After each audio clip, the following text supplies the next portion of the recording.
Lección número 1. La adoración en Génesis. 2 clases de adoradores.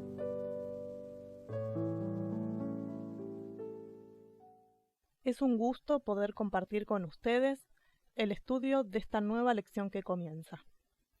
En este trimestre estudiaremos sobre la verdadera adoración y a modo de introducción podemos nombrar algunos conceptos que nos ayudarán a lo largo de este estudio. Para ello debemos preguntarnos ¿a quién adoramos en nuestra vida? En primer lugar, adoramos a nuestro Redentor, y por esta razón nuestra adoración debería centrarse en nuestra respuesta a la obra de Cristo por nosotros, que incluye no solo la cruz, sino también su ministerio continuo por nosotros en el santuario celestial. En segundo lugar, adoramos a nuestro Creador, porque todo cuanto creemos, sin excepción, está basado en el hecho de que Dios es el Creador. Y también adoramos a nuestro juez, un juez que conoce nuestros secretos más profundos y cada rincón de nuestro corazón. Estas tres verdades son el fundamento de la verdadera adoración. Es por eso que a lo largo de este trimestre debemos tenerlas presentes, ya que nos ayudarán a comprender lo que significa adorar verdaderamente al único que es digno de adoración. La lección número 1 lleva como título La adoración en Génesis, 2 clases de adoradores. Desde los comienzos de este mundo podemos ver los 2 tipos de adoradores. Uno que adora al verdadero Dios y que se basa en la salvación por la fe. Y el otro que se ocupa de una adoración falsa y se basa en las obras. El capítulo 1 de Génesis registra toda la hermosa obra de la creación de Dios y su perfección. Cada cosa creada le fue dada al hombre para su satisfacción y felicidad. Inclusive, como vemos en el capítulo 2, también recibió un día especial para una adoración especial hacia aquel que tanto hizo por nosotros. Pero más adelante nos encontramos con la caída del hombre, la cual trajo como consecuencia vergüenza y miedo. En los versículos 8 al 10 del capítulo 3 del Génesis, nos encontramos con muchos elementos que antes no existían. Allí dice: Y oyeron la voz de Jehová Dios que se paseaba en el huerto al aire del día. Y el hombre y su mujer se escondieron de la presencia de Jehová Dios entre los árboles del huerto. Mas Jehová Dios llamó al hombre y le dijo: ¿Dónde estás tú? Y él respondió: Oí tu voz en el huerto y tuve miedo, porque estaba desnudo, y me escondí. Aquí nos encontramos con que Adán y Eva, en lugar de disfrutar de la compañía de su Creador, pasaron a tenerle miedo y a esconderse de él. De ser personas completamente inocentes, pasaron a sentir vergüenza de su desnudez. Temor, culpa, vergüenza. Esta es una poderosa imagen que nos revela lo que el pecado hizo y sigue haciendo en nuestras vidas. ¿Cuántas veces hemos vivido los mismos sentimientos?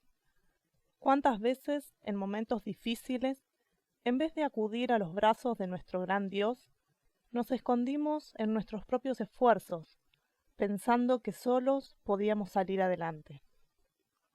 Estos sentimientos, que fueron consecuencia del origen del pecado en nuestra tierra, son los que llevaron a Adán y Eva a tener que comenzar una nueva vida fuera del Edén. Y en Génesis, el capítulo 4, es donde se revela el comienzo de los sacrificios, los cuales se originan con la llegada de Caín y Abel. En el versículo 3, vemos que Caín trajo del fruto de la tierra una ofrenda a Jehová.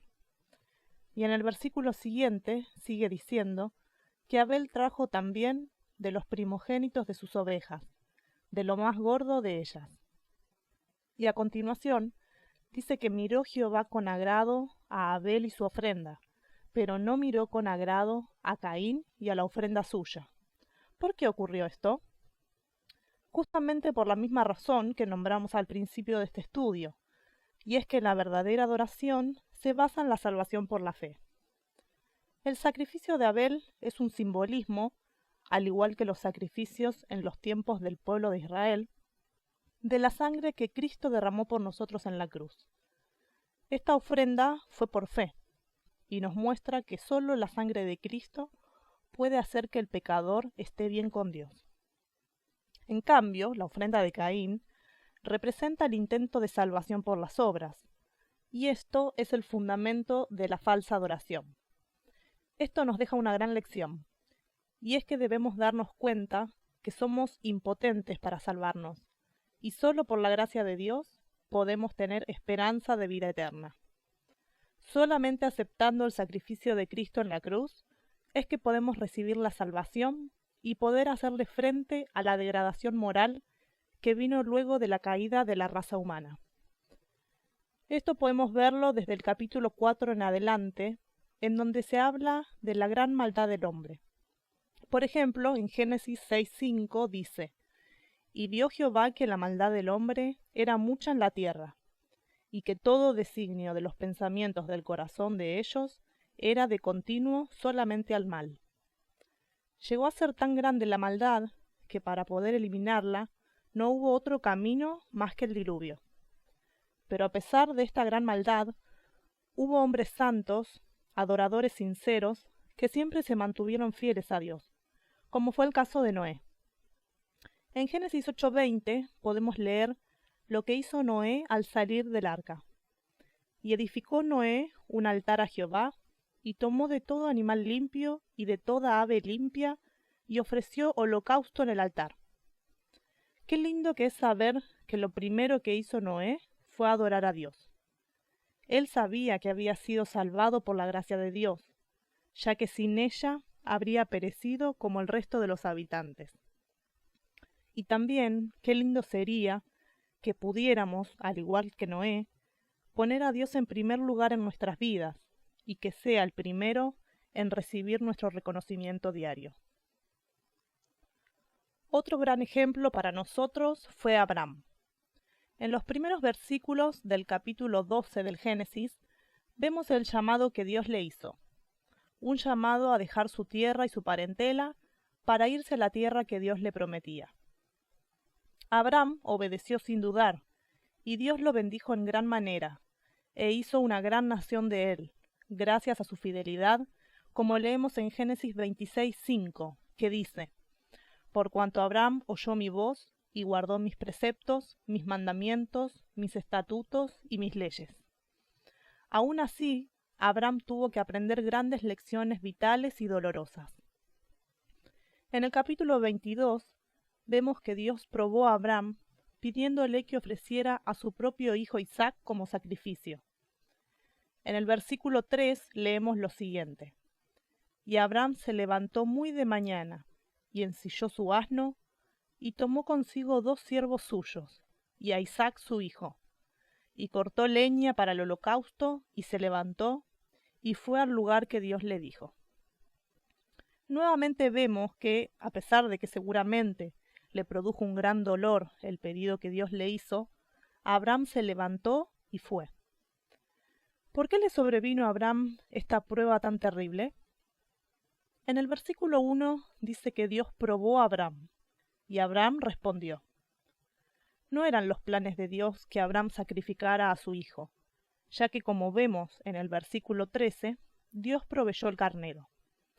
Solamente quería saber hasta qué punto Abraham le era fiel y confiaba en su Dios. En el versículo 8 dice: «Y respondió Abraham: Dios se proveerá de cordero para el holocausto, hijo mío». E iban juntos. Abraham confiaba plenamente en su Dios, y en ningún momento dudó en obedecer. ¡Qué fe tan maravillosa! Y es la misma fe que podemos tener nosotros hoy al darle a Dios el primer lugar en nuestras vidas y permitir que sea el centro de nuestra adoración. Si tenemos fe, Dios responde de una manera maravillosa, como vemos en el relato de Abraham.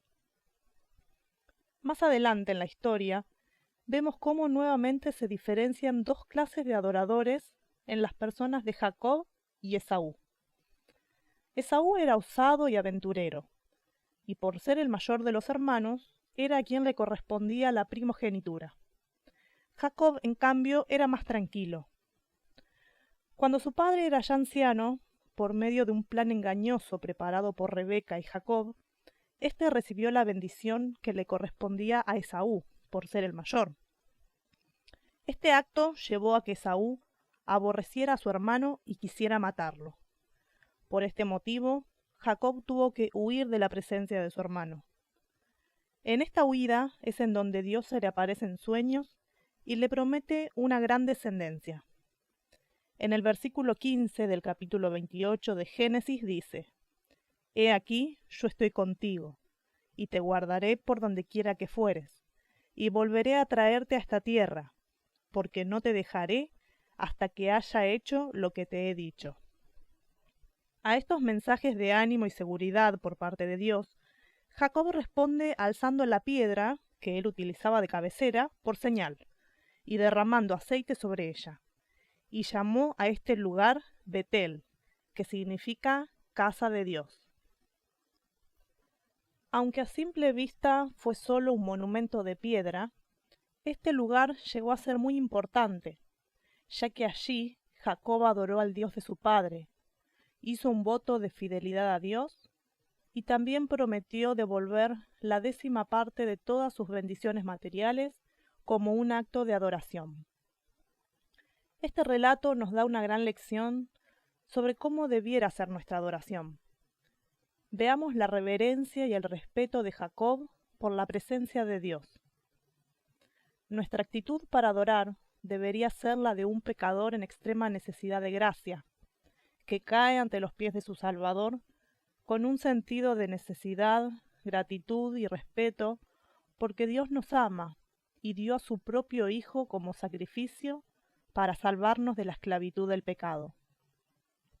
Debemos tener un corazón lleno de gratitud por la seguridad del amor de Dios y la misericordia de Él.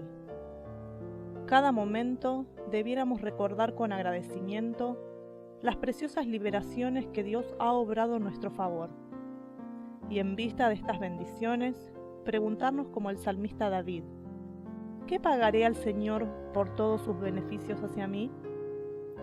Que Dios nos bendiga y nos ayude a comprender el verdadero sentido de la adoración.